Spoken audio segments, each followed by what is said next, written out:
Yo Mr. The producer DJ Brooklyn Mugomanya boy Dai Jafaripo Dai yakurakidza imatambosi varipo dai vakufundisa ndakambona kachitambwa na maititi vana vane mushenengene mukati kakanzike pa TikTok kakanzike kanobuditsa mari mushop kakanzike kuti ukangotamba mangwana otomuka wane beki nemalingo kakanzike pa TikTok kakanzike kanobuditsa mari mushop kakanzike kuti ukangotamba mangwana otomuka wane beki nemalingo kutamba kunounza malaiki kutamba zvekuchekesa panga pasina light kusheka body zvisiri right kutamba kunge munhu akupasanura fight kwanesa pasocial nemedia kutamba zvino challenge chero nevari India vane madhafu zvese nemamedia kutambisa body kunge saskam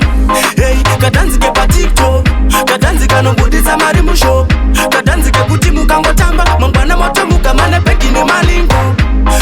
katanzike pa TikTok katanzike kanobuditsa mari mushop katanzike kuti ukangotamba mangwana otomuka wane beki nemalingo soto nechimbo tamba shawada tamba kunge muna kujamba pada madhanzi ane mupanda akawanda wanda zvekuti pauchati muva mumiri masechitima woramba uchitamba usadzima nakambona kachitambwa na maititi vana vane mushenengene mukati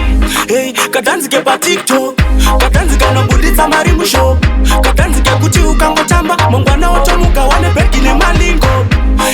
katanzike pa TikTok katanzike kanobuditsa mari mushop katanzike kuti ukangotamba mangwana otomuka wane beki nemalingo kutamba kunounza malaiki kutamba zvekuchekesa panga pasina light kusheka body zvisiri right kutamba kunge munhu akupasanura fight kwanesa pasocial nemedia kutamba zvino challenge chero nevari India vane madhafu zvese nemamedia kutambisa body kunge saskam